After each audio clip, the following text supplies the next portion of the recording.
പ്രത്യേക പരിഗണന അർഹിക്കുന്ന കുട്ടികൾക്ക് സൗജന്യ പരിശീലനം നൽകുന്ന വെങ്ങിണിശ്ശേരി അഡാപ്റ്റ് സൊസൈറ്റിക്ക് സാഹിത്യ പുരസ്കാരം പങ്കിട്ട് എഴുത്തുകാരൻ ആനന്ദ്.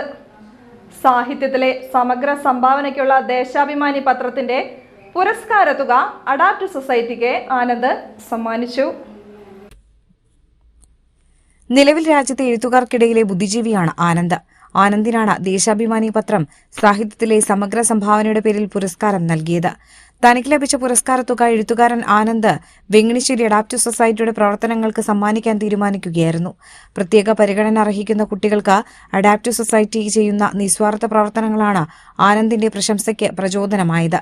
CPM അഖിലേന്ത്യാ general secretary MA Baby, Deshabhimani chief editor Dineshan Puthalath, resident editor M Swaraj, general manager KJ Thomas, CPM Thrissur ജില്ലാ സെക്രട്ടറി KV Abdul Khader, PK Biju, MP തുടങ്ങിയ പ്രമുഖരുടെ സാന്നിധ്യത്തിലാണ് എഴുത്തുകാരൻ ആനന്ദ് പുരസ്കാര തുക കൈമാറിയത്. അഡാപ്റ്റ് പ്രസിഡന്റ് AV സണ്ണി, വോഗി സക്കര, ബിന്ദു കിഷോർ എന്നിവർ പുരസ്കാര തുക ഏറ്റുവാങ്ങി. കേരള സാഹിത്യ അക്കാദമി വൈസ് പ്രസിഡന്റ് അശോകൻ ചെരുവിൽ, കവി C രാവുണ്ണി, ഗാനരചയിതാവ് ഏങ്ങണ്ടിയൂർ ചന്ദ്രശേഖരൻ എന്നിവരും പുരസ്കാര തുക കൈമാറിയ ചടങ്ങിൽ സംബന്ധിച്ചു.